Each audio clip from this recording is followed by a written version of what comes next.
మన వారాహి సిల్వర్ జ్యువెలరీలో అద్భుతమైన ఆఫర్స్ పొందండి మరియు కార్ గెలుచుకునే గొప్ప అవకాశం. పశ్చిమ బెంగాల్ అసెంబ్లీ ఎన్నికలు ఆసక్తికరంగా మారుతున్నాయి. ఎన్నికల్లో గెలుపు కోసం కాంగ్రెస్ అష్టకష్టాలు పడుతోంది. ఓటర్లను ఆకట్టుకునేందుకు బెంగాలీలకు కాంగ్రెస్ 5 హామీలు ఇచ్చింది.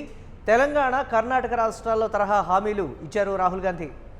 పాంచ్ గ్యారంటీ అంటూ రాహుల్ హామీల వర్షం కురిపించారు. 10 లక్షల ఆరోగ్య బీమా, విద్యా సంక్షేమం, రైతులకు ఏటా 15,000 సాయం ప్రకటన, నిరుద్యోగులకు ఉద్యోగాల కల్పన, దుర్గా గౌరవం పేరుతో మహిళలకు నెలకు 2,000 రూపాయల సాయం. కాంగ్రెస్ హామీలపై సోషల్ మీడియాలో జోరుగా చర్చ జరుగుతోంది. అధికారంలో ఉన్న రాష్ట్రాల్లోనే సరిగ్గా ఇవ్వలేకపోయారంటూ విమర్శలు వ్యక్తమవుతున్నటువంటి నేపథ్యంలో మళ్ళీ కొత్తగా పశ్చిమ బెంగాల్లో ఏమిస్తారంటూ కూడా సెటైర్లు వేస్తూ ఉన్నారు. ఇక కర్ణాటకలో అధికారంలోకి వచ్చి 3 ఏళ్లు గడుస్తున్నా, తెలంగాణలో పవర్లోకి వచ్చి 2.5 ఏళ్లు గడుస్తున్నప్పటికీ ఇచ్చిన హామీలను పూర్తి చేయలేనటువంటి పరిస్థితుల్లో ఉందని కూడా విమర్శలు వ్యక్తమవుతున్నాయి. దీనిపై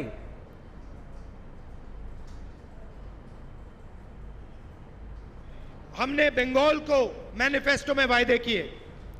सबसे पहला वायदा 10 लाख रुपए हेल्थ इंश्योरेंस, हर परिवार को फ्री कैंसर और डायलिसिस ट्रीटमेंट डिस्ट्रिक्ट हॉस्पिटल में. कृषक सम्मान 15,000 रुपए हर साल और 200 यूनिट मुफ्त बिजली बंगाल के किसानों को.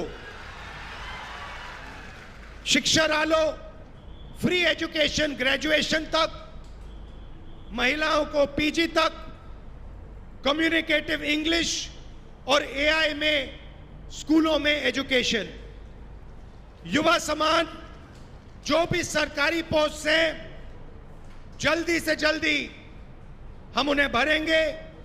युवाओं को इंटर्नशिप अपॉर्चुनिटी देंगे और डिस्ट्रिक्ट लेवल पे हम एआई सेंटर्स खोलेंगे युवाओं के लिए. और महिलाओं के लिए 2,000 रुपए हर महीने उनके बैंक अकाउंट में कांग्रेस पार्टी कैश ट्रांसफर करेगी. आप हमारे कैंडिडेट्स का समर्थन कीजिए, कांग्रेस पार्टी को वोट दीजिए और ज्यादा से ज्यादा सीटें कांग्रेस पार्टी को दिलवाइए, हमारे लोगों को विधानसभा में भिजवाइए और बंगाल को बदलने का काम कीजिए.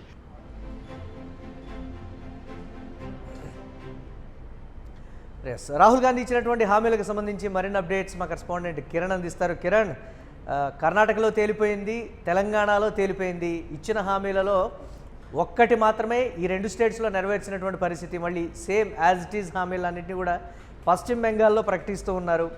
సాధ్యం కాదని రాహుల్ గాంధీకి కూడా తెలుసు. మరి ఏ విధంగా ఇస్తున్నారనేది క్లియర్ కట్గా అర్థమవుతున్నటువంటి పరిస్థితి ఏంటి, ఏ విధంగా ఉండబోతోంది రాహుల్ గాంధీ ఇచ్చినటువంటి హామీలకు సంబంధించి?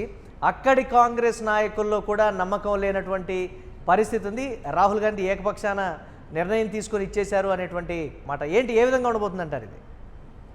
మురళి, వెస్ట్ బెంగాల్ రాజకీయాలు అత్యంత ఆసక్తికరంగా మారాయి. ఏదైతే కాంగ్రెస్ పార్టీ ఇచ్చిన హామీలపై జోరుగా చర్చ నడుస్తుంది. అయితే ఇక్కడ అధికారంలో ఉన్న తెలంగాణ, కర్ణాటక రాష్ట్రాల్లోనే ఆశించిన స్థాయిలో ప్రజా సంక్షేమ పథకాలు అమలు చేయలేదు. ఏదైతే ఎన్నికలకు ముందు ఇచ్చిన హామీలను ఇప్పటికి కూడా నెరవేర్చలేదు. కర్ణాటకలో 3 సంవత్సరాలు అవుతుంది, తెలంగాణలో దాదాపు 2.5 సంవత్సరం అయినప్పటికీ కూడా ఆశించిన స్థాయిలో అమలు చేయలేకపోయిన కాంగ్రెస్ పార్టీ సోషల్ మీడియా వేదికగా సెటర్లేస్తున్నారు. మరొక రాహుల్ గాంధీ వెస్ట్ బెంగాల్లో ఇచ్చిన 5 హామీల పట్ల కూడా ప్రజలు ఒకంత అసహనము, అసంతృప్తి వ్యక్తం చేస్తున్నారు. ఇప్పటికే వెస్ట్ బెంగాల్ రాజకీయం అత్యంత వేడెక్కింది. ఒకవైపు బీజేపీ, మరోవైపు కాంగ్రెస్. బీజేపీ, మరోవైపు తృణమూల్ కాంగ్రెస్. ఈ 2 పార్టీల మధ్య హోరాహోరీ యుద్ధం నడుస్తుంది. ఇలాంటి పరిస్థితుల్లో రాహుల్ గాంధీ పాంచ్ పటాకాన్ని 5 హామీలు ఇవ్వడంతో ఇది జోరుగా చర్చ నడుస్తుంది. ఒకసారి మనం రాహుల్ గాంధీ ఇచ్చిన హామీలను ఒకసారి మనం గమనించినప్పుడు 10 లక్షల ఆరోగ్య బీమా, విద్యా సంక్షేమము, రైతులకు ఏటా 15,000 సాయం ప్రకటన, నిరుద్యోగులకు ఉద్యోగాల కల్పన, మహిళలకు నెలకు 2,000 చొప్పున సాయం. ఇక్కడ ఇచ్చిన వెస్ట్ బెంగాల్ ఇచ్చిన హామీలు అధికారంలో ఉన్న కాంగ్రెస్ పార్టీ ఇచ్చిన రాష్ట్రాల్లో ఏ మేరకు హామీలు నెరవేర్చారనేది దేశవ్యాప్తంగా కాదు సోషల్ మీడియా ద్వారా కూడా ఒక చర్చ నడుస్తుంది. తెలంగాణలో అధికారంలో ఉన్న కాంగ్రెస్ పార్టీ ఇప్పటి వరకు ఏదైతే గతంలో మహిళలకు ఇచ్చిన 2,000 రూపాయల హామీ నెరవేర్చలేదు. పెన్షన్ ఏదైతే మహిళలకు వృద్ధులకు 4,016 రూపాయలు పెన్షన్ పెంచుతామని ఇచ్చిన హామీ దాదాపు 2.5 సంవత్సరం అయినప్పటికీ కర్ణాటకలో కూడా ఇలాంటి పరిస్థితి ఉంది. 2 చోట్ల మహిళలకు ఉచిత ప్రయాణం హామీ ఇచ్చారు. ఉచిత ప్రయాణం హామీని నెరవేర్చడంతో ప్రభుత్వాలకు కష్టాలు పెరిగిపోయి ఇటు తెలంగాణలో ఇప్పటికే ఆర్టీసీ సమ్మె చేస్తామంటూ ప్రకటించింది. మరోపక్క అటు కర్ణాటక రాష్ట్రంలో కూడా ప్రభుత్వం లోటు బడ్జెట్తో ట్రబుల్స్ ఎదుర్కొంటున్నప్పటికీ దేశవ్యాప్తంగా ఆయా రాష్ట్రాల్లో అధికారం వస్తే ఆయా రాష్ట్రాలే పెట్టారు ఏదైతే సంక్షేమ పథకాలు కొనసాగించాలి. కాబట్టి ఈ దేశ స్థాయిలో ఉన్న కాంగ్రెస్ పార్టీ దేశంలో అధికారంలో లేకపోవడం కూడా ఒక పెద్ద లోటు అని చెప్పొచ్చు. మరోపక్క సోషల్ మీడియా వేదిక కాదు వెస్ట్ బెంగాల్లో కూడా ఇది ఒక చర్చ నడుస్తుంది. కాంగ్రెస్ పార్టీ అధికారంలో ఉన్న రాష్ట్రాల్లోనే హామీలు నెరవేర్చినప్పుడు అధికారం లేని చోట ఏదైతే మనుగడ కోసం ప్రయత్నిస్తున్న వెస్ట్ బెంగాల్లో ఇలాంటి హామీలు ఇవ్వడం ఏంటనే ఒక ఆసక్తికరమైన చర్చ నడుస్తుంది మురళి. అంటే రాజకీయ పరిణామాల నేపథ్యంలోనే తీసుకున్నటువంటి నిర్ణయమా, లేకపోతే తెలిసి కూడా చేస్తున్నటువంటి అంటే ఇచ్చినటువంటి హామీ కింద దీన్ని చూడాలంటారు? ఏ కోణంలో చూడాలంటారంటే 2 చోట్ల ఫెయిల్ అయినటువంటి వాటిని యాజ్ ఇట్ ఈస్గా పశ్చిమ బెంగాల్లో కూడా ఇస్తే ఓటర్లు గుడ్డిగా నమ్మేస్తారనేటువంటి ఒక ఇదా, లేకపోతే ఏ విధంగా చూడాలంటారు మనం?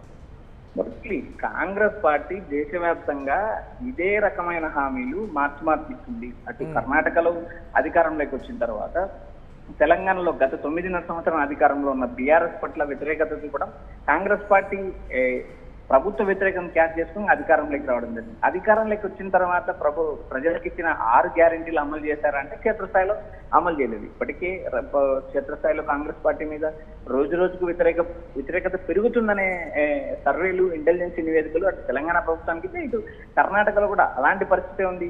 అక్కడ డీకే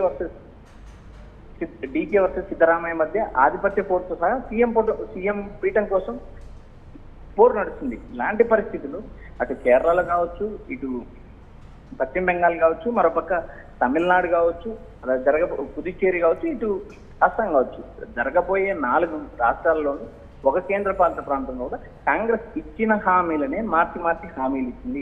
ఎక్కడ కాంగ్రెస్ మేనిఫెస్టో ఈవెన్ అస్సాంలో చూసినప్పటికీ కూడా కొత్తగా మేనిఫెస్టో లేదు. ఒక రాష్ట్రంలో ఇచ్చిన మేనిఫెస్టోను తిప్పి పదే వేరు రాష్ట్రాలు వేరు పేర్లతో ఎన్నికల హామీలు ఇస్తున్నారు. కాంగ్రెస్ పార్టీ అధికారంలోకి వస్తుందా రాదా అనే అంశాన్ని పక్కన పెట్టి ఇచ్చిన హామీలు నెరవేర్చ అంటే బెంగాల్ ఓటర్లు నమ్మి, అంటే తెలంగాణ కర్ణాటక ఓటర్లు నమ్మి ఓట్లు వేశారు, గెలిపించారు. మరి పశ్చిమ బెంగాల్ ఓటర్లు కూడా అదేవిధంగా నమ్మి గెలిపిస్తారనేటువంటి తీరులోనే రాహుల్ గాంధీ ఇచ్చారని కూడా చెప్తున్నారు. ఆ పరిస్థితులు ఉంటాయంటారా బెంగాల్ విషయానికి వస్తే మనం? మురళి, కాంగ్రెస్ పార్టీ బెంగాల్లో నామమాత్ర పాత్ర పోషిస్తుంది అనేది జగమెరిగిన సత్యం. ఎందుకంటే ఇక్కడ ప్రధానంగా తృణమూల్ కాంగ్రెస్ వర్సెస్ బీజేపీ ఈ 2 పార్టీల మధ్య హోరాహోరీ ఫైట్ నడుస్తుంది. ఇప్పటికే మమతా బెనర్జీ ముందంజలో ఉన్నట్టు పలు సర్వేలు వెల్లడించాయి. మరోపక్క బీజేపీ గెలవడానికి 2019 నుంచి బీజేపీ గెలవడానికి విశ్వ ప్రయత్నాలు చేస్తున్నప్పటికీ బీజేపీకి ఆశించిన స్థాయిలో ఫలితాలు రాలేదు. కానీ ప్రతిపక్ష హోదా దక్కుతుంది. దాదాపు గత ఎన్నికల్లో కూడా 77 సీట్లు గెలిచిన పరిస్థితి. ప్రస్తుతం 2026 ఎన్నికల్లో బీజేపీ మమతను ఏ మేరకు నిలువరిస్తుంది? గతం కంటే 77 సీట్ల కన్నా ఎక్కువ వస్తాయా, లేక 77 సీట్లు లోపలికి వస్తాయా అనేది కూడా దేశవ్యాప్తంగా చర్చ నడుస్తుంది. ఇక్కడ ప్రధానంగా తృణమూల్ వర్సెస్ బీజేపీ మధ్య హోరాహోరీతం నడుస్తుంది తప్పితే కాంగ్రెస్ పార్టీ కానీ కమ్యూనిస్టులు కానీ నామమాత్రపు పోటీ మాత్రమే నడుస్తుంది. ఎందుకంటే 2016 ఎన్నికల్లో కాంగ్రెస్ కమ్యూనిస్టులు ప్రతిపక్ష హోదా సంపాదించారు, ప్రతిపక్షంలో ఉన్నారు. అదే 2021 ఎన్నికలకు వచ్చేసరికి ప్రతిపక్ష హోదాను, ప్రతిపక్ష పార్టీల ఓటింగ్ ను బీజేపీ కొల్లగొట్టింది. బీజేపీకి దాదాపు 33% వరకు ఓటింగ్ వచ్చిన నేపథ్యం ఉంది. ప్రస్తుతం 2026 ఎన్నికల్లో కూడా బీజేపీ వర్సెస్ తృణమూల్ మధ్య యుద్ధం నడుస్తుంది తప్పితే ఇక్కడ కమ్యూనిస్టు కావచ్చు, కాంగ్రెస్ కావచ్చు, వారు 2 పార్టీలు కూడా కేవలం నామమాత్ర పోటీ. ఒకవేళ కాంగ్రెస్ పార్టీ కమ్యూనిస్టులు ఓట్ల శాతాన్ని పెంచుకుంటే అది బీజేపీకి మైనస్ మారే అవకాశం ఉంది. మమతా బెనర్జీకి మరింత భారీ విజయం దక్కే అవకాశాలు ఉన్నాయంటే రాజకీయ నిపుణులు అంచనాలు ఇస్తున్నారు. Right, thanks for updates Kiran. చూడాలి ఏ విధంగా బెంగాల్ ఓటర్లు ఈ హామీల్ని నమ్ముతారా. తెలంగాణ కర్ణాటకలో వర్కౌట్ అయినట్టు పశ్చిమ బెంగాల్లో కూడా వర్కౌట్ అవుతుందని కాంగ్రెస్ అధిష్టానం భావిస్తుంది. మరి రాహుల్ గాంధీ ఏకపక్షంగా నిర్ణయం తీసుకున్నారా? బెంగాల్లో కాంగ్రెస్ పార్టీకి ఉండేటువంటి పరిస్థితులు వేరు, ఈ రెండు రాష్ట్రాల్లో ఉండేటువంటి పరిస్థితులు వేరు. ఈ పాంచ్ పటాకాతోనే అధికారంలోకి వచ్చేస్తామనేటువంటి హామీతో ఎలా ముందుకు వెళ్తున్నారనేటువంటి ప్రశ్నలు అయితే తలెత్తుతున్నాయి. కర్ణాటక, తెలంగాణలో పర్టికులర్గా గమనిస్తే 1-2 హామీలు అమలయ్యాయి తప్ప మిగతావన్నీ ఇప్పటికీ పెండింగ్లోనే ఉన్నాయి. వచ్చే ఎన్నికల నాటికైనా వాటి అమలు సాధ్యమవుతుందా లేదా అనేటువంటి ప్రశ్నలు అయితే తలెత్తుతున్నటువంటి పరిస్థితి. రాహుల్ గాంధీ ఇచ్చినటువంటి హామీల్ని అమలు చేయాలంటే ఆర్థికంగా ఆ రాష్ట్రాల మీద ఏ స్థాయిలో భారం పడుతుందో తెలంగాణ, కర్ణాటకని మనం చూస్తున్నాం.